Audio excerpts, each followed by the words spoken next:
The world knows South Korea for K-pop. Investors know it for Samsung. But in the age of AI, South Korea wants to be known for something else. The country that powers the world's intelligence. And it has unveiled an $880 billion plan to make that a reality. In one of the largest AI infrastructure bets that we've seen anywhere in the world. South Korea is mobilizing Samsung, SK Hynix, Naver, and SK Group to build new chip fabs, AI data centers, and physical AI infrastructure at unprecedented scale. Now, before we take a deeper dive into the story, make sure to like, share, and subscribe. With that, let's get straight into it. South Korea has unveiled an $880 billion investment plan spanning semiconductors, AI data centers, and physical AI. Now, to put that into perspective, that's larger than the GDP of many countries. And at the heart of the plan are two familiar names, Samsung and SK Hynix.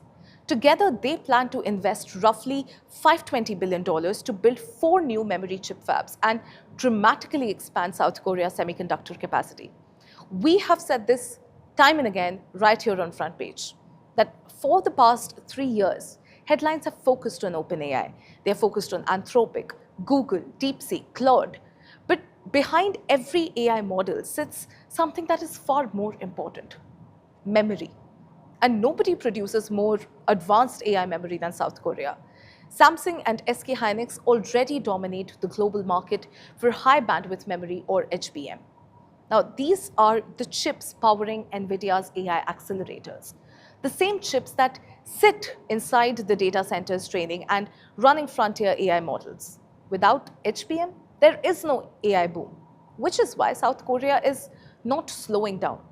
It wants to double memory production capacity within 5 years and pull further ahead of the rivals.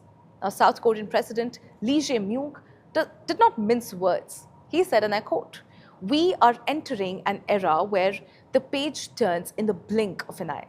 Speed is the only way to survive." That urgency by itself explains the scale of this announcement. Samsung and SK Hynix will each build 2 massive chip-making plants. The country will simultaneously expand AI packaging hubs, invest in next-generation semiconductors, and accelerate the build-out of AI infrastructure. But, viewers, that's only half the story.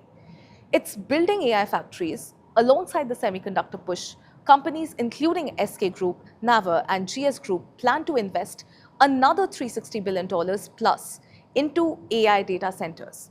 The goal? Build 8.4 gigawatts of AI data center capacity by 2029 and eventually scale towards 18.4 gigawatts. Think about that for a second. For years, nations focused on attracting data centers. South Korea is now trying to build an entire AI industrial ecosystem. Chips, power, cooling, packaging, robots, data centers, physical AI, all at once. One of the most overlooked parts of this announcement is South Korea's focus on physical AI. The government wants to become one of the world's top AI robotics power by 2030. Samsung has already said that it plans to deploy humanoid robots inside manufacturing facilities. The country is investing in robot components, AI-powered manufacturing, industrial automation, and domestic physical AI foundation models. The United States has largely relied on hyperscalers. We are talking about Microsoft, Amazon, Google, Meta to fund AI infrastructure. South Korea, on the other hand, is taking a completely different route altogether. Government, industry, academia, infrastructure providers, chip makers, everyone is moving in that same direction. Now, President Lee even referred to Samsung chairman J.Y. Lee and SK chairman Che Tae-won as national heroes. Now, that tells you just how strategic semiconductors have become. These are no longer just technology companies, these are national assets. Ladies and gentlemen, here's the front page take on this. This is where the story becomes important for India, because India is moving. At least 4 semiconductor plants are expected to begin production in 2026. The India Semiconductor Mission has a 76,000 rupees crore framework, and the India AI Mission has an outlay of rupees 10,371.92 crore. Together, That is roughly rupees 86,000 crore or around 10 to 11 billion dollars. But look at what Asia's other technology powers are doing. South Korea is mobilizing nearly $880 billion for chips, AI data centers, and physical AI, with Samsung and SK Hynix alone planning around $518 billion for 4 new chip fabs.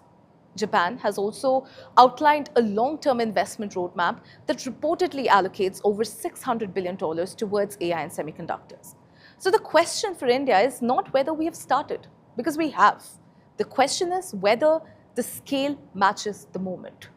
Because the AI race in Asia is becoming a capital race. It is becoming a power race, a semiconductor race, a data center race, and eventually an industrial leadership race as well. India has talent, there is no doubt about that. India has demand, India has policy intent. But South Korea and Japan are showing what happens when national strategy, private capital, infrastructure, and execution all move together. So what do you think? Is India's current pace enough to participate in the AI economy? Or does India now need a much bigger industrial AI bet to lead it? Let us know what you think in the comments below. This is Front Page by AIM Network. Like, share and subscribe, and always remember, think AI, think AIM.